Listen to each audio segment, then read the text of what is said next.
이제 우리 하나님의 말씀 구약성경 예레미야서로 가겠습니다. 예레미야 32장입니다. 예레미야서 32장.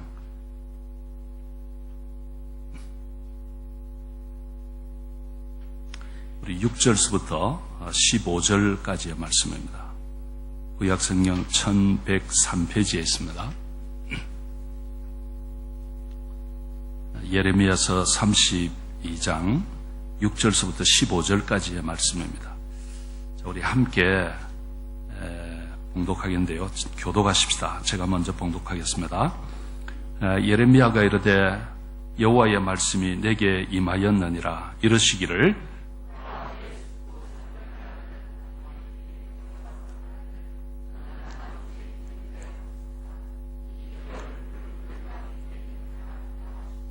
여호와의 말씀과 같이 나의 숙부의 아들 하나멜이 시위대 뜰 안 나에게 와서 이르되 청하노니 너는 베냐민 땅 아나도스에 있는 나의 밭을 사라.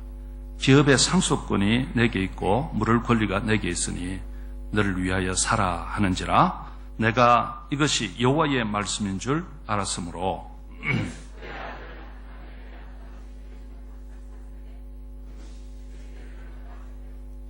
정서를 써서 봉인하고 정인을 세우고 은을 저울에 달아주고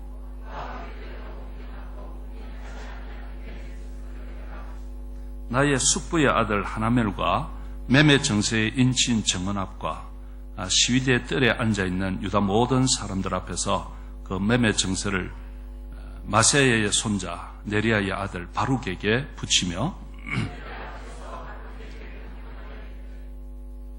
만군의 여호와 이스라엘의 하나님께서 이와 같이 말씀하시기를 너는 이 정서 곧 봉인하고 봉인하지 않은 매매 정서를 가지고 토기에 담아 오랫동안 보존하게 하라.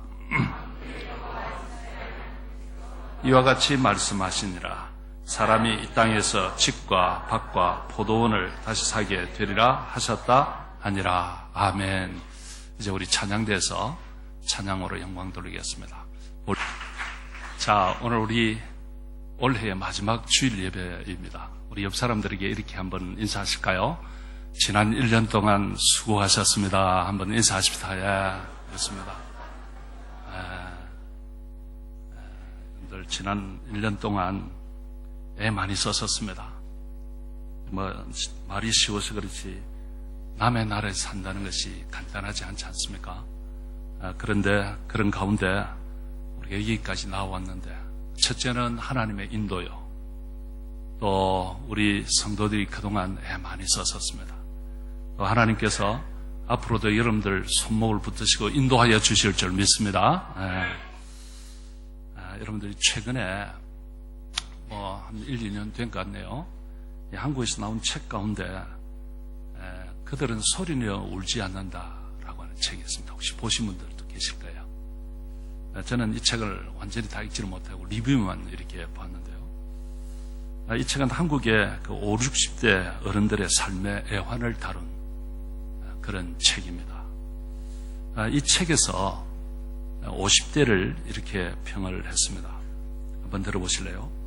섭자지에 글씨 연습을 하던 초등학생이 스마트폰을 만들어낸 세대, 실패에 고무줄을 감아 만든 장난감 차로 유년을 보낸 소년들이 세계적 자동차 산업을 일군 세대, 고무신을 접어 냇물에 흘려보내며 놀던 아이들이 세계적인 조선 창업을 이룬 세대, 수출액 100만 불에 머물던 후진국이 1조 달러 선진국으로 도약하는데 디딤돌이 된 세대, 판잣집을 초현대식 아파트로 바꾸는 이 천지 개벽하는 건설 현장에서 청혼을 바친 세대.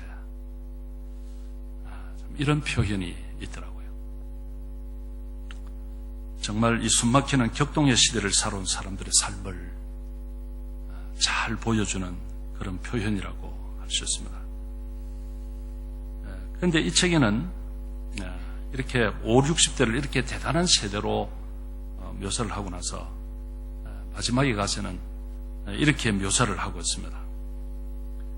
각종 스펙으로 무장한 자식 세대에 밀려 쓸쓸하게 퇴장할 수밖에 없는 세대다. 이렇게 표현을 했습니다. 제가 이 글을 읽으면서 참 마음이 짠했습니다. 아무리 화려한 인생을 살았다 할지라도 나이가 들어서 50대가 되고 60대가 되면 쓸쓸하게 퇴장할 수밖에 없는 그런 것이 인생이라는 것이죠. 최근에 한 친구에게서 제게 전화가 왔습니다. 성탄절 이렇게 문안도 하고 서로 친구니까 대학 친구인데요. 그렇게 전화를 했습니다. 이 친구는 신학대학을 졸업을 하고도 목사가 되지 않고 지금 장로가 되어 있습니다. 그 사람은 지금 한 신문사에 기자로 그리고 편집국장으로 있던 그런 친구였습니다. 이제 저에게 전화가 왔고 같이 이렇게 좀 대화를 나누는 중에 이제 회사에 정년 퇴임을 했다는 것입니다.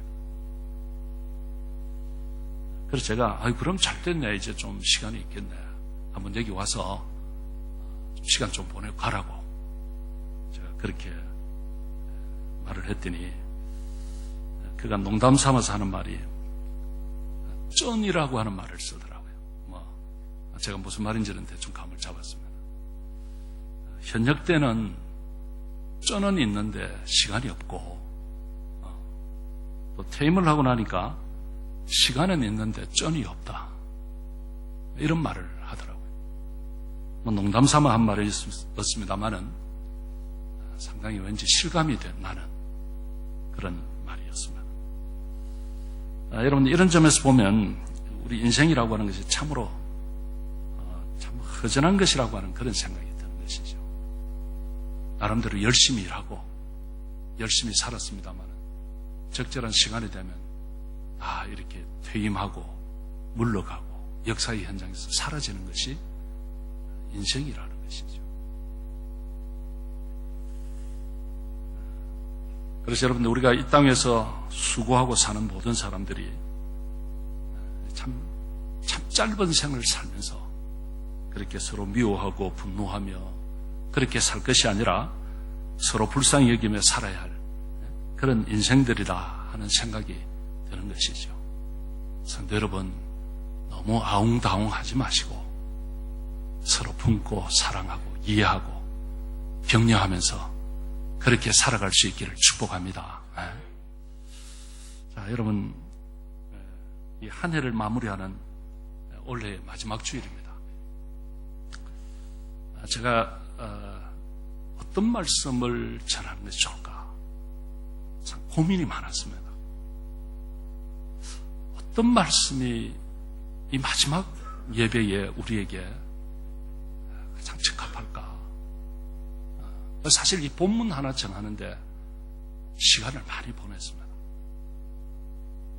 그렇게 본문을 이렇게 묵상하고 하는 가운데 이 말씀이 제 눈에 들어왔습니다.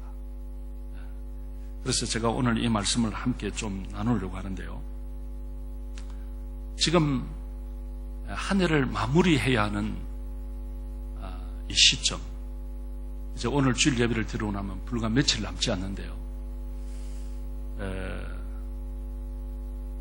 이 며칠 남지 않는 이 시간을 가지고 그동안 우리가 나름대로 생각하고 구상하고 한 해를 마무리하고 새로운 한 해를 준비하는 이것을 한 12월쯤 오면서부터 여러분들 하셨지 않겠습니까?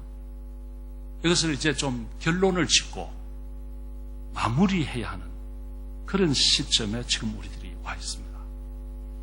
그런데 여러분, 지금 우리가 살고 있는 이 나라의 어떤 환경이 결코 녹록하지가 않습니다. 최근에 제가 강단에서 이런 말씀을 자주 하게 되는데요. 최근에도 한 성도로부터 제가 메시지를 받았습니다. 목사님, 기도 좀 해주십시오. 저의 스테이터스가 어떻게 될지 모르겠습니다. 자세한 이야기는 제가 할 수 없고요. 제가 그래 메시지를 보냈습니다. 기도합시다. 기도합시다.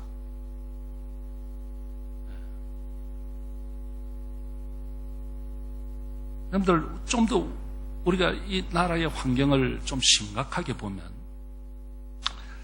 정말 이 나라에 소망이 있을까? 특히 우리 한국 사람들의 입장에서 볼 때 우리가 여기 와서 지금 남의 나라에서 삶을 살고 있지 않습니까? 정말 이 나라에 소망이 있을까? 하는 그런 생각을 떨쳐버릴 수가 없습니다. 그런 가운데 우리는 지금 이 나라에서 삶을 살고 있습니다. 얼마 남지 않은 이 시간 잘 좀 이렇게 준비하고 나름대로 결론을 지어야 하는데요. 그런 가운데 오늘 이 본문이 우리에게 던지는 메시지가 결코 가볍지가 않습니다. 오늘 이 본문은 유대 민족사가 완전히 벼랑 끝에 몰려있는 상황에서 일어난 사건입니다. BC 587년 우리가 BC 586년을 여러분들 웬만한 분들은 많이 들어서 하실 것입니다. 이때가 무슨 때인가 하면 이스라엘이 남북으로 나눠져 있는데요. 북쪽은 이미 이스라엘이고 남쪽은 유대인데 북쪽은 이미 다 아수르라고 하는 나라에 의해서 망해버렸습니다. 나라가 없어졌습니다. 그런데 BC 586년 이때 이제 남쪽 유다마저 동쪽에 있던 바벨론이라고 하는 나라에 의해서 망하는 해가 586년입니다. 그런데 지금 오늘 이 본문에 기록된 이 시점은 BC 587년이거든요. 불과 나라가 망하기 전 한 7, 8개월 전에 있었던 사건이 이 사건입니다.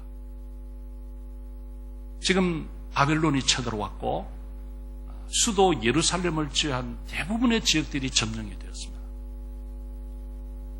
이젠 망하기 일보 직전에 있습니다. 이런 현실을 보면서 예레미야는 온 나라를 돌아다니면서 외치기 시작했습니다.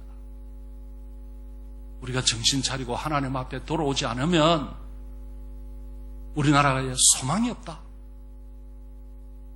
우리가 정말 하나님 앞에 돌아가야 된다 하면서 눈물을 흘리면서 호소하고 외치고 다녔습니다. 그래서 우리는 이 예레미야를 가리켜서 눈물의 선지자라 그렇게 부릅니다. 이렇게 외치고 다니면서 나라가 지금 풍전등화가 같은데 우리가 다 정신 차리고 하나님 앞에 돌아가야 됩니다 하고 외치고 다니니까 이것을 아주 눈뜨고 보지 못하는 한 사람이 있었습니다. 그것이 누구였는가 하면 남쪽 유다의 마지막 황제였던 시드기야입니다. 이 시드기야 왕이 이 예레미야가 자꾸 이런 소리하고 돌아다니니까 너무 싫었습니다. 나라가 망한다고 하니까. 그래서 그를 잡아다가 감옥에다가 가둬버렸습니다. 그런데 이 시드기야 왕이요, 이 예레미야를 감옥에 가두고 불과 얼마 있지 않아서 그가 바벨론의 포로가 됩니다. 눈알이 뽑히고 비참하게 끌려갑니다. 근데 이제 그건 마지막 때고요. 이제 한 7, 8개월 전이니까 지금 이런 상황에 예레미야는 감옥에 갇혀있습니다. 근데 이때 예레미야에게 한 사람이 면회를 하러 옵니다. 그 사람이 누군가 하면 그의 숙부의 아들이라고 했으니까 큰아버지의 아들, 자기하고는 사촌지간이죠. 하나멜이라고 하는 사람이 예레미야에게 감옥에 면회를 옵니다. 와서 무슨 이야기를 하는가 하면 지금 자신이 가지고 있는 땅이 하나 있는데 그 땅을 예레미야 보고 사라는 것입니다.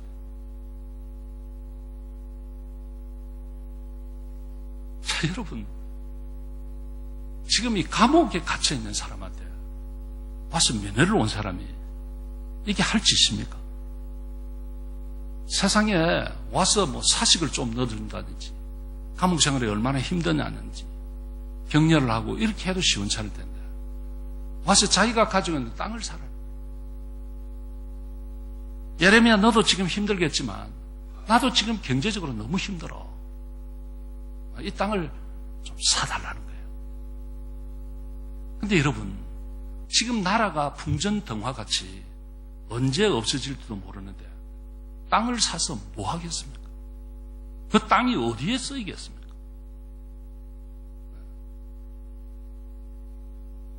차라리 이런 때는 당시의 화폐가 은으로 만든 것이거든요. 혹은 금이 있거든요. 차라리 있던 것을 팔아서라도 그런 금이나 은 같은 캐시를 들고 있는 것이 낫지. 지금 이 땅을 사서 뭘 하겠습니까? 근데요, 이상하게도 이 예레미야는 그 밭을 사겠다고 합니다. 왜 그랬을까요?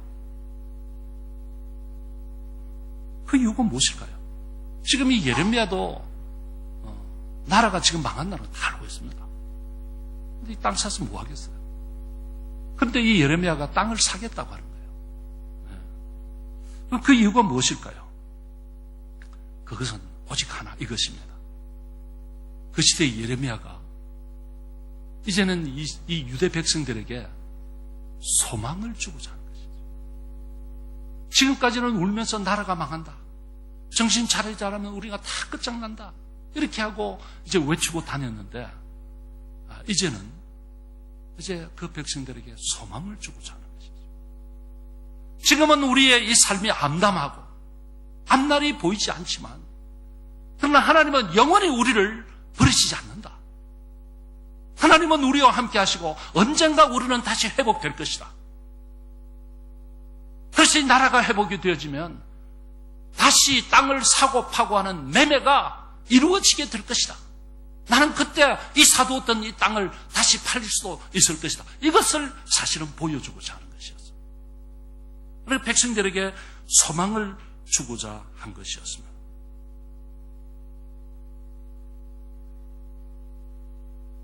자, 그렇다면 성도 여러분, 지금 모두가 다 절망적인 상황에 놓여 있는데, 모두가 다 소망을 잃고 이 절망적인 상황에 놓여 있을 때, 그렇다면 예레미야는 어떻게 이런 희망을 가질 수 있을까요? 모두가 다 지금 뭐 좌절하고 절망하고 나라가 망하고 수많은 사람들이 포로로 끌려가고 가족들이 죽고 하는 이런 상황에 어떻게 이 예레미야는 희망을 가질 수가 있을까요? 그것은 그는 사람들의 말이 아닌 하나님의 말씀에 귀를 기울였기 때문에 그렇습니다. 참 중요한 말씀이에요. 자, 이 예레미야는 사람들이 무슨 소리 하고 이게 지금 중요한 것이 아니고 하나님의 말씀에 귀를 기울였어요. 자, 오늘 본문 6절 한번 볼까요? 이런 말씀이 나와요. 자, 다 같이요. 시작. 예레미야가 이르되 여호와의 말씀이 내게 임하였느니라 이러시기를. 여기 보니까 여호와의 말씀이 내게 임하였다. 여러분, 이게 그 당시에는 성경이 기록되지 않은 때이거든요. 그런데 이 하나님의 말씀이 아무에게나 다 임한 것은 아니에요. 그런데 이 하나님 앞에 귀를 열고 그 하나님의 음성 듣기를 간절히 사모하고 원하는 사람들에게 하나님께서 말씀으로 임하신 거예요. 어쨌든 이 하나님의 말씀이 임했습니다. 그러니까 이 예레미야는 자신에게 임한 그 하나님의 말씀을 그가 붙드는 거예요. 그걸 붙잡은 거예요. 뭐 지금 시대는 흉흉하고 사람들은 이 소리 저 소리 다 하지만, 그런데 자신은 하나님의 말씀을 붙들어요. 성도 여러분, 이것이 중요합니다. 제가 오늘 여러분들이 드리고자 하는 메시지의 핵심이 여기에 있습니다. 이것이 중요해요. 하나님의 말씀을 붙드는 것. 이것이 중요합니다. 여러분, 시대가 어수선하고 여러 가지 환경이 어려울수록 우리는 사람들의 말을 들으려고 해요. 이 사람들의 이야기도 듣고 저 사람들의 이야기도 듣고 그렇게 하려고 합니다. 근데 여러분, 그것이 중요한 것이 아닙니다. 여러분, 우리는 하나님의 말씀을 들으려고 해야 돼요. 여러분들, 시대가 어려워지면 제일 빠르게 확산되는 것이 무엇인지 아십니까? 유언비어입니다. 한때 이 나라 불과 몇 개월 전이죠. 제노포비아 때문에 얼마나 나라가 시끄럽고 흉흉했습니다. 외국인들이 꽤 죽었습니다. 그때 온 인터넷상에서 이 유언비어들이 얼마나 떠돌아다는지 모릅니다. 어떤 때 저에게도 왔어요. 보니까 말도 안 되는 것 같아요. 근데 그것을 또 보고는 큰일 났다고 그걸 전부 이렇게 퍼나르고 하는 분들이 있었습니다. 아니다, 걱정하지 마라. 정부에서도 조차 그것 아니다, 이렇게 말할 정도였습니다. 그래서 여러분들, 이 시대가 흉흉하면, 뒤숭숭하면 별하별 소리가 다 돌아다니게 됩니다. 그리고 정말 근거 없는 소리들이 난무하게 됩니다. 그런데 여러분들, 이때 우리가 해야 할 일이 무엇일까요? 그 사람들의 말에 귀를 기울일 것이 아니라 하나님의 말씀에 귀를 기울여요. 다시, 사람들의 소리에 귀를 기울일 것이 아니라 하나님의 말씀에 귀를 기울이시기를 축복합니다. 이게 중요합니다. 예레미야가 나라가 망하기 직전에 땅을 사려고 할 때에 주변 사람들이 뭐라고 했겠습니까? 이 바보야, 미쳤니? 돌았니? 이런 이야기들을 했지 않겠습니까? 그러나 그럼에도 불구하고 이 예레미야가 밭을 사기로 한 것은 하나님의 말씀에 귀를 기울이고 있었고 하나님의 말씀이 자신에게 임했어요. 그래서 그걸 붙들고 다른 사람들이야 무슨 소리를 하든지 자신은 그 밭을 산 거예요. 자, 그렇다면 성도 여러분, 오늘 여기서 하나님은 예레미야에게 무슨 말씀을 하셨을까요? 그 7절에 나와요. 자, 다 같이 한번 볼까요? 7절. 다 같이 큰 소리를 한번 읽읍시다. 시작. 보라, 내 숙부 살룸의 아들 하나멜이 내게 와서 말하기를, 너는 아나도스에 있는 내 밭을 사라. 이 기업을 물을 권리가 내게 있느니라 하리라 하시더니, 여기 보니까 내 숙부의 아들 이 하나멜이 내게 와서 너 아나도스에 있는 내 땅을 사라 할 거다. 하나님께서 말씀을 해주신 거예요. 자, 여러분, 얼마나 놀랍습니까? 그리고는 이 말을 들었는데 그 뒤에 우리 하나님이 예고해 주신 대로 하나멜이 찾아와서 밭을 사라고 하는 거예요. 얼마나 놀랍습니까? 자, 성도 여러분, 오늘날에도 하나님께서 우리들에게 이렇게 말씀을 해주시면 얼마나 똑부러지고 확실할까요? 네? 그렇지 않겠어요? 하나님이 우리 김미옥 집사에게 탁 찾아오셔서, 미옥아, 다른 데 가서 식당을 해봐라. 사람들이 어마어마하게 찾아올 것이다. 이렇게 말해주신다면 얼마나 좋겠습니까, 여러분? 그렇죠? 안 그렇습니까? 그렇잖아요. 오늘 좀 이렇게 해주시지 않아요? 그런데 여러분 기억하세요. 오늘날에는 하나님이 대체적으로 이렇게 안 하십니다. 모르겠어요. 아주 위급한 상황이 되고 어디서 산속에서 길을 헤매고 정말로 복음을 전하다가 어려움이 닥쳤을 때 하나님께서 어떻게 그렇게 하실 수도 있을 거예요. 그러나 여러분들 너무 그런 기대하시면 안 돼요. 그래서 하나님 음성 듣겠다고 주야 나에게도 말씀해 주시옵소서 그냥 40일씩 굶고 50일씩 굶고 이렇게 하시면 안 돼요. 물론 금식하는 거 괜찮아요. 그런데 이 하나님의 음성을 지금 과거처럼 이렇게 들으려고 하시면 안 된다 그 말이죠. 왜 그렇습니까? 이 시대는 이미 우리에게 기록된 말씀이 있어요. written word. 하나님의 기록된 말씀이 우리에게 있어요. 그래서 지금은 우리가 이 기록된 이 말씀, 이것이 하나님의 말씀이거든요. 우리가 이게 단순한 책이 아니에요, 이게. 이게 단순한 책이 아니고, 이게 하나님의 말씀입니다.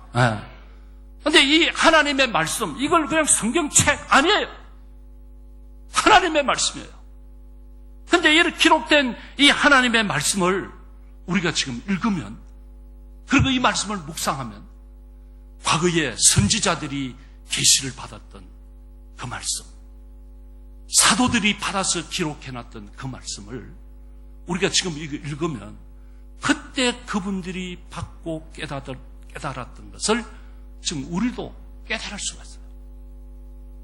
하나님의 뜻을 분별할 수가 있어요. 성경에서 그것을 그렇게 했다고 기록을 해놨어요. 한번 찾아볼까요? 에베소서 3장 5절. 자, 다 읽읍시다. 시작. 이제 그의 거룩한 사도들과 선지자들에게 성령으로 나타내신 것 같이 다른 세대에서는 사람의 아들들에게 알리지 아니하셨으니, 무슨 말인가 하면 사도들과 선지자들에게 성령으로 나타나셔서 말씀하셨던 것처럼 다음 세대, 다른 세대에는 사람의 아들들이 그렇게 하지 않았다는 거예요. 그래서 신학적으로 계시의 종결이라고 합니다. 계시 끝났어요. 지금도 계시를 받으러 돌아다니고 하나님께서 나에게 계시 주셨다. 전부 사기꾼들입니다. 만약에 그러면 요한 계시록 후서를 써야 합니다. 그래서 여러분들 어디 다니면서 뭐 좀 말씀해 주세요.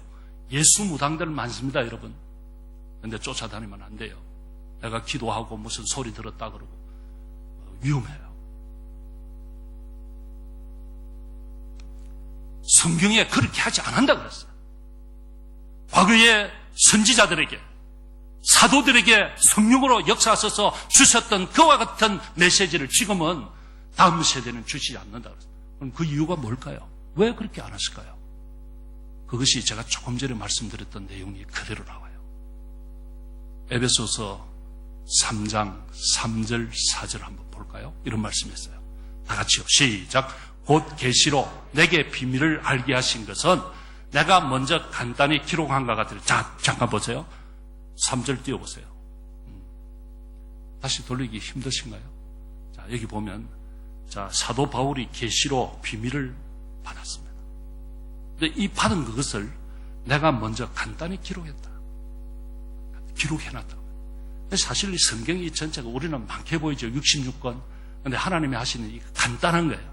간단하게 기록해 놓은 거예요. 간단하게 기록함과 같으니, 그 다음에 4절 보세요. 다 같이요. 시작. 그것을 읽으면 내가 그리스도의 비밀을 깨달은 것을 너희가 알 수 있으라. 이걸 우리가 읽으면 사도 바울이 깨달았던 그것을 우리가 알 수 있다는 것이죠. 할렐루야. 지금 그래서 여러분들 어디 다니면서 뭐 주의 음성 들으러 다니고 이거 하면 안 돼요. 그럴 필요 없어요. 우리가 이 성경을 잘 읽고 묵상을 하면 이 안에서 하나님이 나를 향하여 말씀하시는 그 메시지를 읽을 수가 있어요. 그래서 여러분, 한 목사님 우리가 성경을 얼마나 읽었는데요. 그런데 저는 잘 모르겠던데요. 그러실 거예요. 근데요, 성경을 그렇게 건성적으로 읽으면 안 돼요. 성경 읽고 묵상을 해보세요. 이 말씀이 무엇인가? 그래서 큐티가 중요한 거예요. 큐티를 하면 오늘 이 말씀에서 하나님이 하시는 말씀이 무엇인가? 나는 이 말씀 앞에 어떻게 반응해야 할 것인가가 나와요. 네. 성경을 그냥 마구잡이로 읽는 것이 아니에요. 성경을, 물론 통독 중요합니다. 우리 통독을 하는 것은 성경을 한 번도 안 읽어보는 예수쟁이들이 있으니까 얼마나 답답해요. 예수쟁이가 성경을 몰라요. 우리 안 믿는 사람들로부터 욕먹지요. 싹구라라고. 뭐 하면 우리 목사님한테 알아보고 물어보고 이야기해 줄게. 늘 이러는 거예요. 아니에요. 제가 읽고 제가 깨달은 말씀, 나에게 하는 말씀이 내 가슴 속에 있고 그것 붙들고 일어서야 하는 거예요. 네. 그러므로 성도 여러분, 우리가 이 하나님의 말씀을 가까이 하고 그 말씀에 귀를 기울이고 이 말씀을 묵상을 하면은 나를 향한 하나님의 뜻이 무엇인지 분별할 수가 있습니다. 근데 여러분들 대부분 우리 성도들이 이것 없이 그냥 혼자서 다 머리 굴리고 생각하고 구상하고 혼자 다 하는 거예요. 그러니까 헛다리 짚는 경우가 굉장히 많습니다. 어떤 때는 목사가 말을 꼭 해주고 싶은데 이미 자기가 다 결정해놓고 목사님 이래 하기로 했습니다. 좀 기도해 주세요. 이런데 제가 가서 무슨 이야기를 하겠습니까? 제가 보면 안 될 것을 붙들고 해야 하는 분들이 있어요. 그러니까 헛다리를 짚는 거예요. 헛다리를. 여러분들 우리가 이 하나님의 말씀을 묵상하고 이 말씀에 깊이 들어가면 이 말씀 속에서 하나님께서 나에게 주시는 메시지가 있어요. 그걸 붙들 수 있기를 축복합니다. 맨날 헛다리 짚지 마시고. 비즈니스 하는데 하나님이 뭐 말씀해 주십니까? 주세요, 여러분. 주세요. 다 이 안에 다 있어요. 헛다리 짚는 경우가 많아요. 성도 여러분, 시대가 어수선할수록 사람들의 잡다한 소리, 우리를 실망시키는 소리들이 많아질 것입니다. 하지만 여러분들, 우리는 그런 말에 부하내동하면 안 돼요. 사람들이 온갖 소리 다 하는 그런 소리에 귀를 기울이면 안 됩니다. 이럴 때일수 우리는 예레미야처럼 하나님의 말씀에 집중해야 합니다. 그럴 수 있기를 축복합니다. 네. 하나님 말씀에 집중해야 합니다. 이 혼란한 시대, 여러분들 그것도 우리가 지금 남의 나라에 살고 있어요. 우리는 절대적으로 불리한 환경에 있습니다. 우리는 이 나라의 법에 대해서 정통하지가 않습니다. 경찰이 길에서 우리를 잡고 경찰서로 끌고 가도 어게인스트 할 만한 힘이 우리에게 별로 없습니다, 여러분.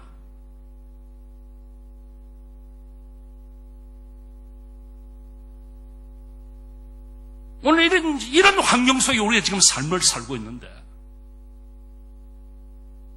이런 가운데 하나님께서 우리에게 들려주고 싶은 말씀이 무엇일까요? 우리는 그 음성을 들을 수 있는 귀를 가지고 있을 수 있기를 축복합니다. 네. 중요한 거예요. 자, 그 다음에 나오는 게 뭐냐면, 우리가 이 하나님의 말씀을 듣고, 그 다음에 마음에 어떤 확신이 있으면요, 그것을 선포하는 것이 중요해요. 이제 제가 요 두 가지를 제가 말씀을 드리는데, 하나는 우리 하나님의 말씀에 집중하고 그 말씀 속에서 하나님 메시지를 붙들어야 되고, 그 다음에 또 하나는 이 하나님의 이 말씀을 통해서 나의 마음에 어떤 확신이 왔으면 그것을 선포하는 것이죠. 이게 중요한 것입니다. 자, 오늘 우리 본문 10절, 11절을 볼까요? 자, 먼저 10절 한번 띄워보세요. 다 같이요. 시작. 정서를 써서 봉인하고 정인을 세우고 언을 저울에 달아주고. 자, 이제 밭을 삽니다. 그 다음에 11절. 다 같이요. 시작. 법과 규례대로 봉인하고 봉인하지 아니하는 매매 정세를 내가 가지고. 자, 여기 보세요. 이제 예레미야가 밭을 사기로 작정을 하고, 그 다음에 매매 계약서를 체결을 합니다. 근데 여러분, 이 매매 계약서를 작성하는데 2장을 씁니다. 2장을.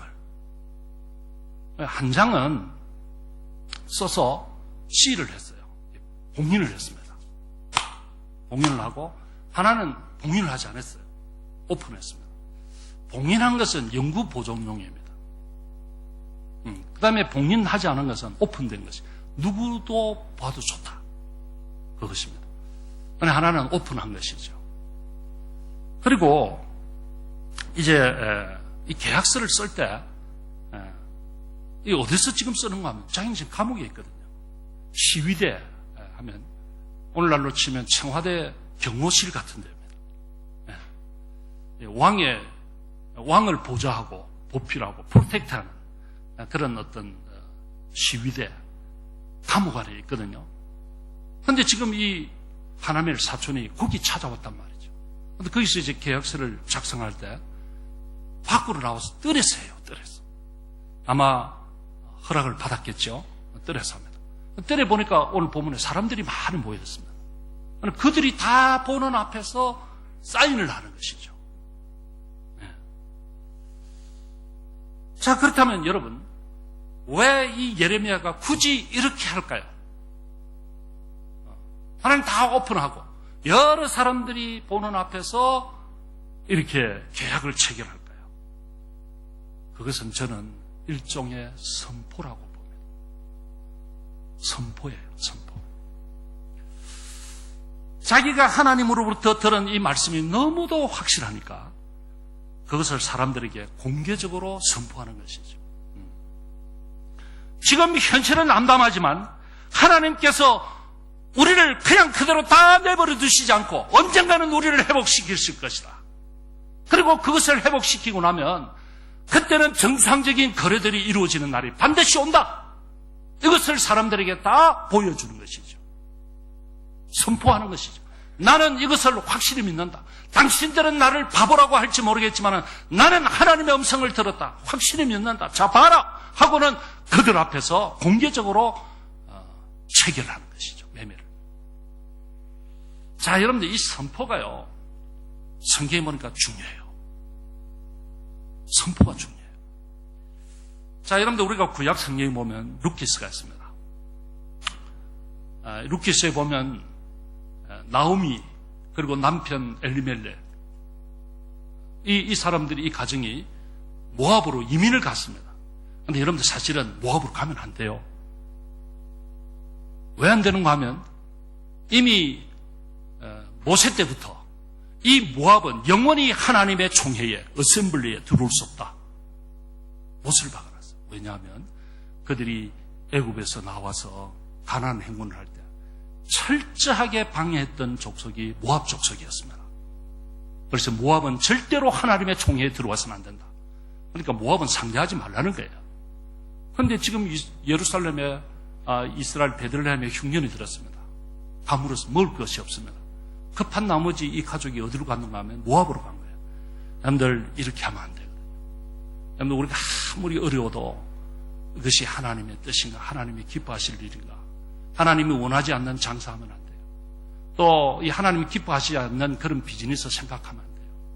또 내가 아무리 돈 벌는 것이 중요하지만 어디 저 멀리 예배도 드릴 수 없는 곳에 가가지고 뭐 돈 좀 벌어오겠다. 그렇게 하시면 안 돼요.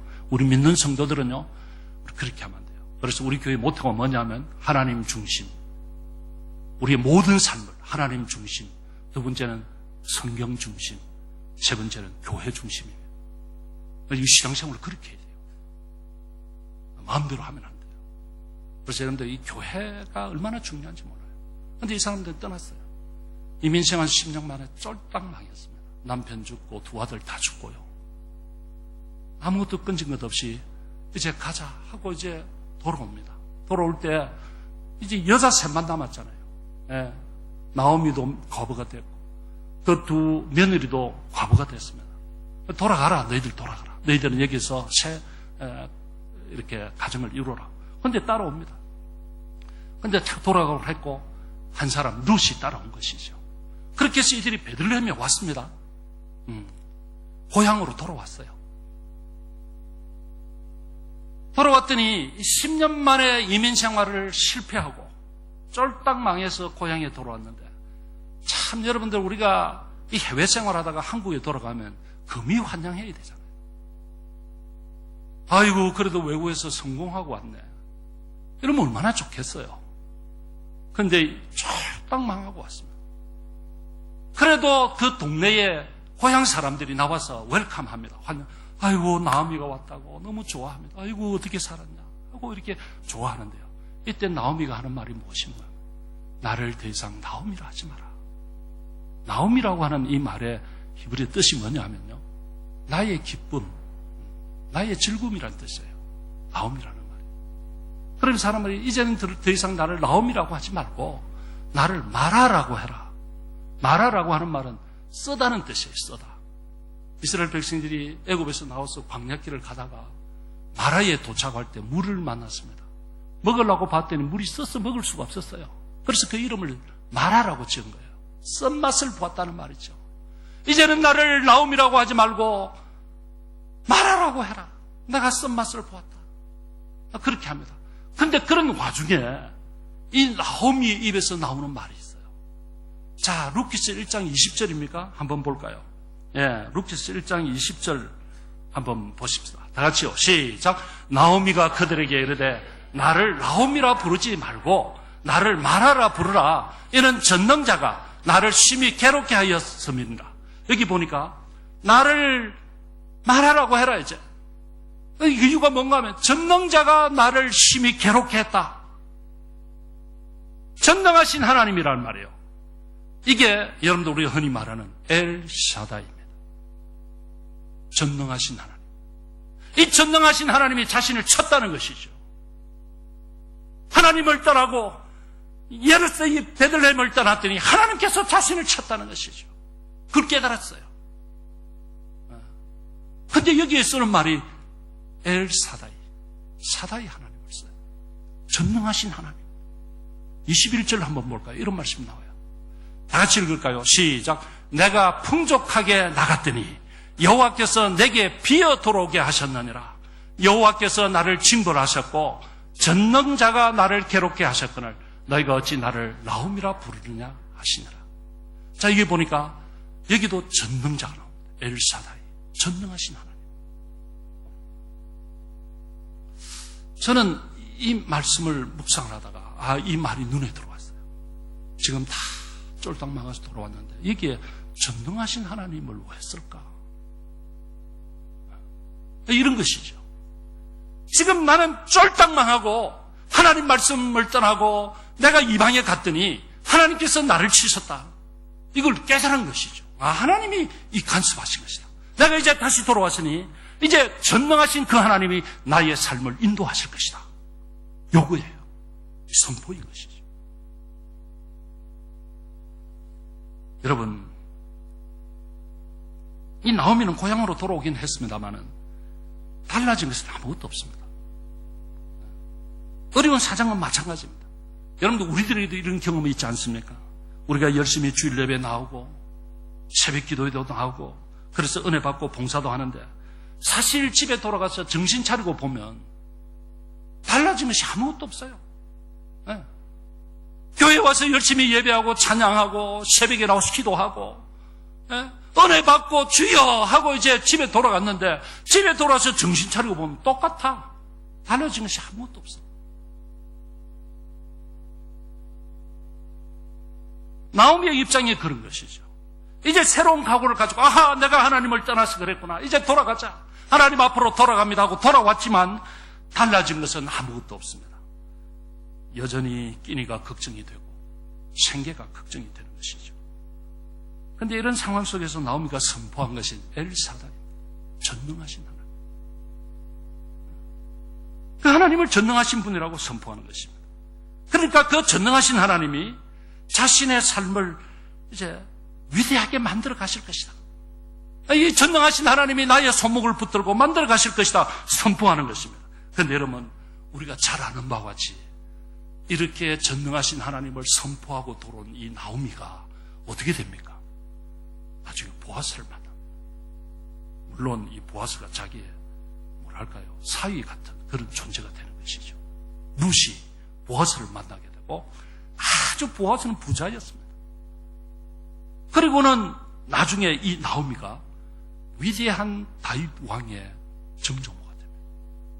이렇게 될 줄 누가 알겠습니까? 하나님께서 그렇게 만들어 주신 거예요. 엘사다이, 전능하신 하나님이 그렇게 만들어 주신 거예요. 오늘 사랑하는 성도 여러분, 지금 우리의 삶은 어렵고 힘들지만은 그러나 하나님이 여러분들과 함께 하십니다. 그 전능하신 하나님이 나와 함께 하심을 선포할 수 있기를 축복합니다. 이 선포가 얼마나 중요한지 몰라요. 왜냐하면 우리 하나님은 그분의 귀에 들린 대로 해주겠다고 했어요. 여러분들 민수기 14장 28절 한번 볼까요? 한번 띄워주세요. 다 같이요. 시작. 그들에게 이르기를 여호와의 말씀에 내 삶을 두고 맹세하노라. 너희 말이 내 귀에 들린 대로 내가 너희에게 행하리라. 하나님의 귀에 들린 대로 하나님께서 해주시겠다는 거예요. 네? 자, 여러분들 이 말씀의 배경이 뭔가 하면 이스라엘 백성들이 애굽에서 나왔습니다. 이제 가데스 바네아라고 하는 곳에 왔습니다. 가나안이 바로 이제 요단강만 건너면 가나안에 들어갈 수 있습니다. 네, 놀랍지 않아요. 다 왔습니다. 그런데 이 가나안은 그냥 빈 땅이 아닙니다. 거기에는 가나안 7족속이 있습니다. 가나안 족속, 헷 족속, 여부 족속, 기르가 족속, 뭐 이런 족속들이 그 7족속이나 살고 있습니다. 그들과 전쟁에 싸워서 정치를 해야 할 곳이 가나안이에요. 그런데 이 사람들은 지금 아무것도 없습니다. 그래서 일단 전쟁을 하려면 그 땅을 정보를 얻어야 되잖아요. 그래서 12 정탐꾼을 뽑았습니다. 각 지파마다 꽤 괜찮은 사람들을 뽑아가지고 보냈습니다. 그래서 가나안에 들어가서 다 정탐을 마치고 스파이 다 마치고 돌아왔습니다. 돌아와서 이스라엘 총회 앞에서 보고를 합니다. 이때 보고가 여러분 두 사람 여호수아와 갈렙은 그 여호수아와 갈렙 그 다음에 또 나머지 10사람 나뉘는데요. 이 12사람 전체 보고가 똑같습니다. 그런데 그 정보에 대한 분석과 판단이 다른 거예요. 아니 여호수아와 갈렙은 가자. 우리 쳐들어갈 수 있다. 이길 수 있다. 이런 것이고 나머지 10사람은 안 된다. 우리 못 간다. 거기 사람들은 거인들이다. 우리가 볼 때도 우리는 그들을 비하면 메뚜기 같다. 정말 아낙 족속이 네피림이 있고 굉장한 족속들이다. 우리는 절대 못 이긴다. 이런 판단입니다. 그런데 여러분 저는 이 10사람의 이 정보 분석과 판단이 아주 정확하고 현실적이라고 그래요. 정확해요. 현실적입니다. 그런데 이들에게서의 문제점이 뭐냐면 그들 속에 지금까지 함께 하시고 그들을 이끌어 오셨던 하나님이 계산에 없습니다. 이게 문제예요. 그러니까 이 하나님이 안 계시니까 그 자기들이 지금 눈에 보이는 현상학적인 눈에 보이는 정보만 보면 못 이기지요. 못 이깁니다.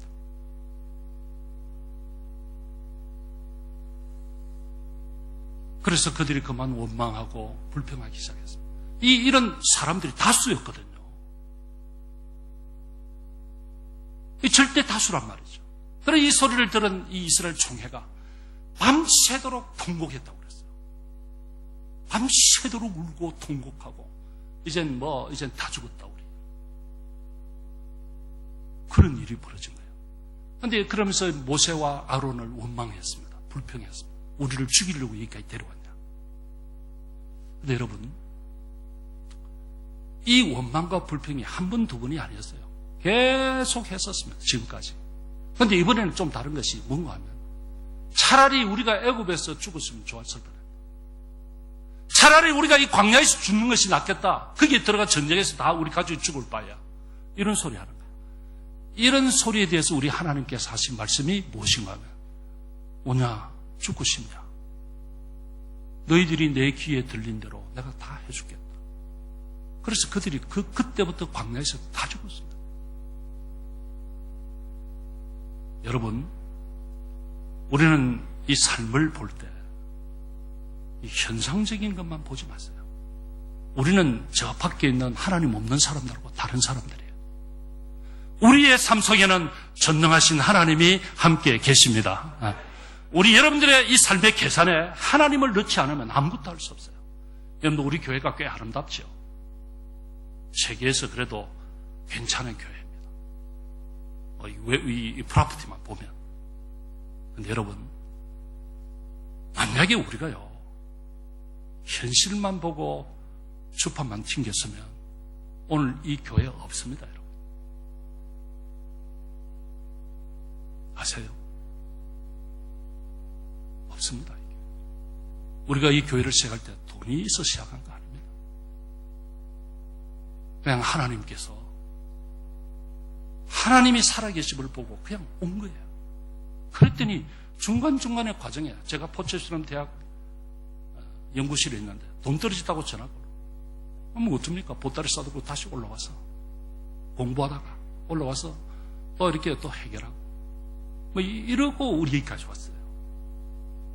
그런데 뜻밖에도 하나님께서 돈을 보내주시고 생각지도 못한 일들이 벌어지고 이것이 하나님 하시는 거예요. 저는 여러분들의 삶 속에서 이 하나님의 위대하심, 하나님의 역사를 경험할 수 있기를 주의 이름으로 축복합니다. 그러므로 여러분, 우리는 절대로 부정적인 소리 하시면 안 돼요. 꿈도 꾸지 마세요. 죽겠다 하면요, 진짜 죽습니다, 여러분. 안 되겠다 하면 안 됩니다, 여러분. 하나님은 내 귀에 들리는 대로 해주겠다고 그랬어요. 여러분들 다 같이 한번 따라할까요? 할 수 있습니다. 할 수 있습니다. 하나님이 하시는 거예요. 우리가 능력이 사는 것 아니에요. 여러분들 비즈니스 여러분들이 하는 거 아니에요. 하나님이 하심을 믿으시기를 바랍니다.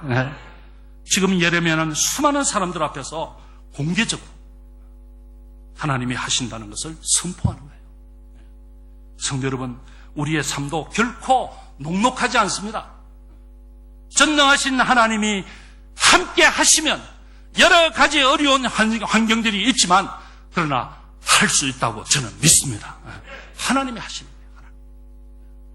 그러므로 성도 여러분, 지금 우리는 이 불확실한 시대를, 그것도 남의 나라에서 살아가야 하는 그런 처지에 있습니다.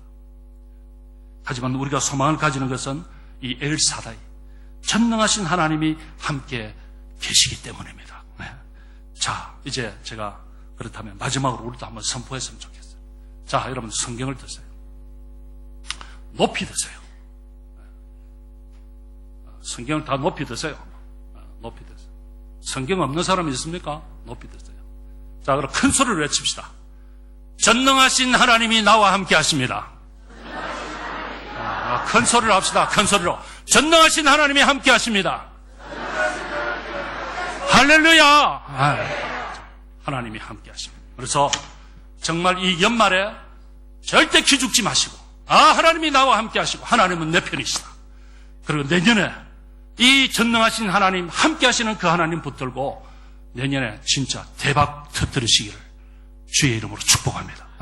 기도하시겠습니다. 우리가 이 말씀을 좀 마음에 새기고 기도했으면 좋겠습니다. 여러분들 오늘까지 애 많이 썼었습니다. 그러나 여러분, 내가 한 것 아닙니다. 하나님의 손길이 나를 붙들고 여기까지 왔습니다. 그 하나님이 지금도 나와 함께 하십니다. 하나님, 내년에도 나와 함께 하실 줄 믿습니다. 전능하신 이 하나님 붙들고 일어서기를 원합니다. 주여, 나를 붙들어 주옵소서. 나의 믿음 없음을 용서하여 주시고 온전히 주님 바라보고 소망 가운데 일어서게 하여 주시옵소서. 다 같이 한번 주여 외치고 하나님 앞에 기도하시겠습니다. 주여! 거룩하신 하나님 감사합니다. 오늘 주의 사랑하는 성도들을 주님 앞으로 불러주시고 하나님 앞에 나와 예배하며 찬양하며 전능하신 하나님을 바라보게 하여 주신 것 감사합니다. 하나님, 오늘 우리가 여기까지 오는데 여러 가지 어려운 일들이 많이 있었습니다. 하나님, 애를 많이 썼습니다. 노력도 했습니다. 그러나 우리가 한 것이 아닙니다. 하나님께서 우리를 붙드시고 여기까지 인도하여 주신 줄로 믿습니다. 하나님이여, 지금까지 우리의 손목을 붙드시고 인도하신 하나님, 내년에도 인도하시고 축복하여 주실 줄 믿습니다. 하나님 은혜 베푸시고 놀라운 것으로 역사하시고 놀라운 하나님의 은혜를 우리 모두가 다 체험하는 복된 성도들 다 되게 하여 주시옵소서. 놀라운 하나님의 위로, 놀라운 하나님의 은혜, 놀라우신 하나님의 축복을 경험하며 감사하며 찬양하며 살아가는 복된 성도들 되게 하여 주시옵소서. 감사하오며 귀하신 예수님의 이름으로 기도합니다. 아멘. 자, 이제 그 자리에 다 일어서십시다. 우리 찬송 488장 찬송하시겠습니다. 이 찬송하시면서 준비한 예물 드리겠습니다.